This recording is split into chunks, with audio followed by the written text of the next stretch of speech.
for him because offensive guys, the linemen, what they're trying to do, as you know, is block the guy at the point of attack and then climb to the next level and get the linebacker. When you're not allowed to climb, you got a free hitter, and that's what we saw there, and a really nice play resulted for them. And this offense has converted twice already here in this first half on fourth down conversions. And here we go again. Now, meanwhile, they go for it on fourth down, and my goodness, incomplete. A surprising move to go for it, predictably, at least somewhat predictably. It doesn't pay off. Thank goodness, that means this next drive is going to begin first and goal already at the 5-yard line. They'll run with Edwards-Helaire. And he will take it on in for a Chiefs touchdown. Clyde Edwards-Helaire with his second touchdown here in this first half.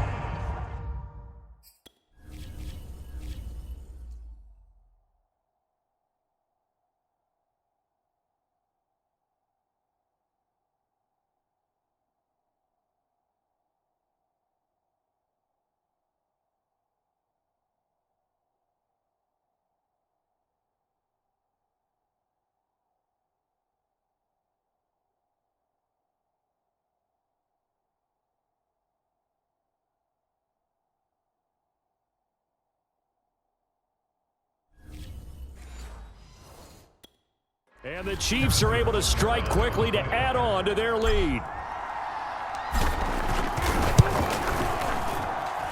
Extra point by Butker is on target, and the lead is up to 8. Well, they got the ball in great field position. One play later, boom, end zone.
Now after the touchdown, here's Butker on to kick it away.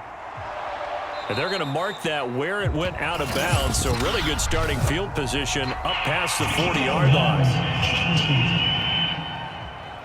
And that drives coaches insane, doesn't it? When they see that happen, it just doesn't feel right, does it? Plus, you're giving up yardage. First down.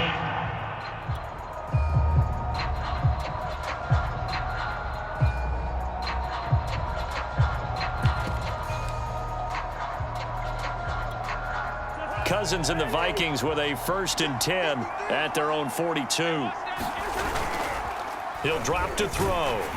Oh, he was hit as he threw it there, and that one winds up incomplete. I think he's got to be careful not to force anything into coverage right there. There weren't really any throwing lanes, but the best part for him, he's got 2nd and 3rd down to fall back on. Here's 2nd and 10. Now Cousins here on the bootleg. Blitz coming, and down he goes. Tyrann Mathieu, normally known for the pass coverage, this time a sack. Cousins with work to do after the sack as he brings his guys up on a 3rd and long. Back to throw here. Under pressure, and they got to him again. The sack by Dorian O'Daniel, the linebacker from Clemson. These sacks now, they're starting to pile up, Charles. And that front 7 defensively, they've had their way with this offensive line. And I think at this stage, we have to start thinking about different play calls. We've got to start helping this quarterback out because the entire game he's been under siege. I don't care what the down and distance. They've got to get the ball out of his hands a lot quicker. Now they go for it on 4th, but this one is going to wind up incomplete. Well, that, my friend, I guess is the definition of a head-scratcher. 4th and long, this stage of the game. What were they doing? I just have to believe that he looked at the situation, still in the first half, decided if there's a time to be aggressive, now was it, because there's still time. 1st and 10, it's Edwards-Helaire with it. And he'll get about 4 as he's brought down at the 24. I feel like I could see what he was thinking on that carry. Wanted to follow that big tackle through the hole. Ended up only getting 4 yards on the carry. I think he had designs on that one being bigger. From the 24, Mahomes. He'll find his running back, Edwards-Helaire. And on this one, he'll get to the 15, right at the 15-yard line. A gain of 4 last play. They double that here and get 8. One of my old teammates called me the other day when he was watching the game. He's like, man, trying to watch an NFL game and trying to account for their passing game, that's difficult. And just when you think you get everything covered, here comes a back out of the backfield. And in this case, he picks up a 1st down. The run got 4. Now they deal with a 2nd and 6. To throw, it's Mahomes. Flushed out right. And this is going to be intercepted. Picked up by Harrison Smith. And the Vikings are going to take possession here. It's a touchback, and they'll take over at the 20-yard line. When he went on the move there and started rolling out, I thought there was a window, but that window closed quickly, intercepted. And sometimes, despite how big your arm talent is, you don't get enough on a throw when you're on the move as opposed to setting your feet and stepping into one. That may have been the case there, and the defense certainly benefited. And now whistles and a flag, and I think we got a jump here. Encroachment defense. Man, that ain't make no sense. Snap count threw the defense off. 5-yard penalty. Cousins and the Vikings with a 1st and 10 at the 20. He'll look to throw. Middle of the field to Jefferson. And they'll get it all the way up about 5 yards shy of midfield.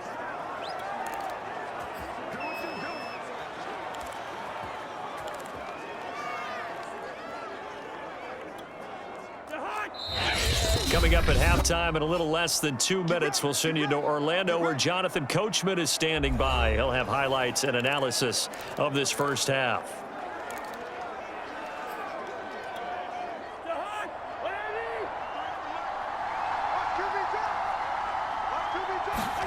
First down, here's Cousins. And for the 3rd time here in this half, it's intercepted. Picked up by Mike Hughes. And the Chiefs are going to get the football here as he gets this up to the 38-yard line. Well, this is just crazy. He's got 3 interceptions, Charles, and we haven't even departed the first half of this ball game. I think if you're looking at the stats right now, you're saying, all right, who's the leading receiver? Well, can you flip it around and say that maybe he is and could be for the game the way that things are going right now? I think if it's him, he wants to be on the field at all times. Give him 3 on first down. It'll set up a 2nd and 7.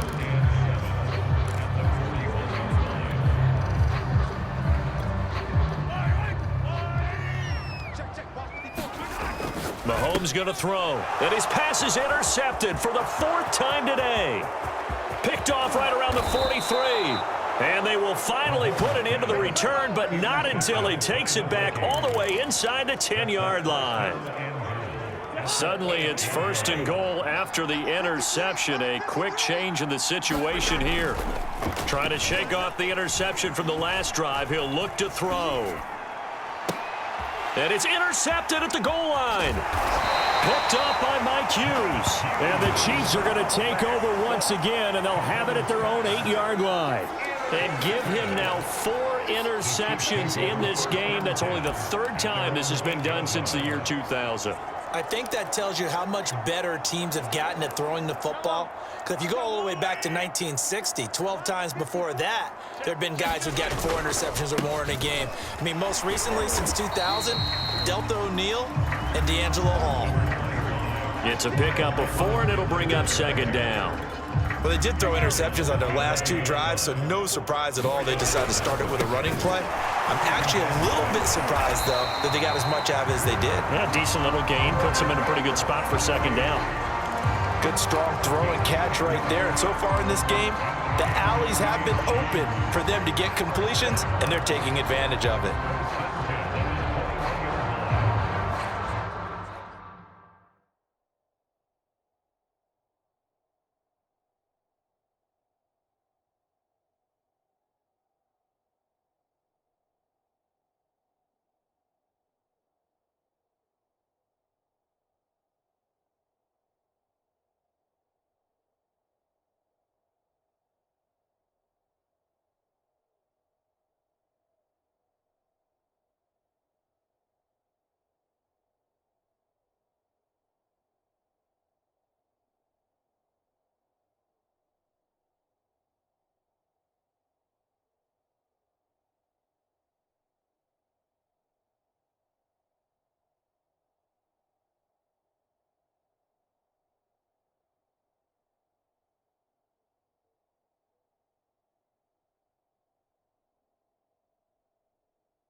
Play action. Now it's Mahomes. Sliding out of the... Mahomes hit. He lost the football. And the Vikings pick up the football. And his guys are going to take over at the 31-yard line. Well, that's unfortunate because he had a nice run going, but give credit to the defense. They got a hand in the cookie jar there, CD. You have to think about vision, finding a place to get down after you know you've gotten all you can out of a run, and obviously ball security is paramount. In today's football, everyone's coming after the rock. You've got to make sure you protect it and protect the yardage you just gained.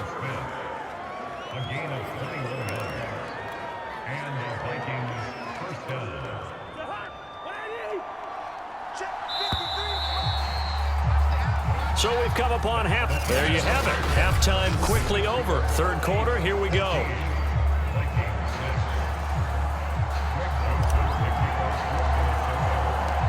Ready for the start of the third quarter. The Chiefs have the lead and set to receive the football. And this is going to be returned from the middle of the end zone. And he'll be stopped right around where he would have been had he gone down to a knee, maybe a yard shy of there at the 24. Out comes Patrick Mahomes and the Chiefs offense. Any surprise in your mind he's out there to start the second half after 4 first-half interceptions? I used to be surprised by a lot of things, partner, but in this case I'm not, because you know they want him to be their guy. And the only way to truly establish that is to give him a chance to work through some of the issues he had in the first half. The Chiefs offense about set to begin this drive. And they've got the lead, CD. What do you expect from them in this second half? Well, I like what they were able to do on the ground in the first half because they have... And now here is another interception. It's Cameron Dantzler who picks it. And he brings it back to right around the 26-yard line. Not the way you envision things to start out the third quarter. One play and already a turnover. It's interesting. You and I were talking with the coach, and he talked about how at halftime, as a play caller, he wanted to make sure he got a new script going for the second half, not just the one that he operated off of to start the game. Nowhere on that script did it have that result. And my goodness, another interception. Picked off by the Honey Badger, Tyrann Mathieu. There he goes, right side. What's up? And he will take this one home. It's a touchdown.